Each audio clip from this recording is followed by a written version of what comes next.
សួស្តីសំណប់ចិត្តទាំងអស់គ្នាថ្ងៃនេះត្រូវថ្ងៃទី3 ខែ 3 ឆ្នាំ 2026 ពុកម៉ែបងប្អូននាំគ្នាទៅវត្តបងប្អូននៅត្រូវថ្ងៃសិលនាំគ្នាទៅវត្តទៅវាប្រលេងសัตว์បងប្អូននាំចិត្តអស់គ្នាដោយបងប្អូនបានឃើញចឹងបងប្អូន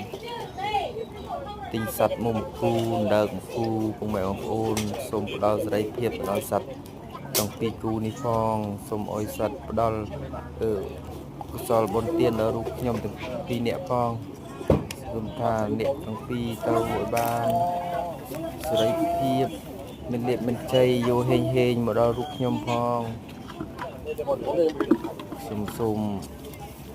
ជូនបុណ្យជូនកុសលដល់ណាប់ចិត្តអស់គ្នាផងហ្វេនរបស់ខ្ញុំអស់គ្នាថ្ងៃដែលខ្ញុំមកវត្តបងប្អូនអើយនេះមកលេងសัตว์លេងទៅមួយគេហៅទៅមួយនៅមួយគេអត់ចង់ចេញបងប្អូនអរគ្នាឃើញ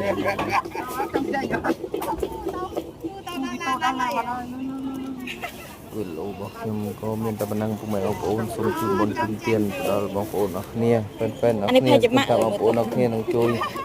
តាមដានទស្សនាវិលរបស់ខ្ញុំពីដើមទីដល់ទីបញ្ចប់តែមកតែត្រីមកទៅនៅខ្លួនថតទៀត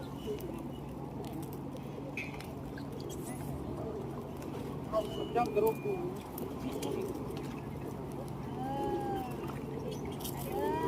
រូតរ៉ានេះបងប្អូននេះនៅគ្នាមកវត្តថ្ងៃនេះបងប្អូននេះមកលេងចំណៃត្រីមកលេងសัตว์មកលេងដើកមកលេងសัตว์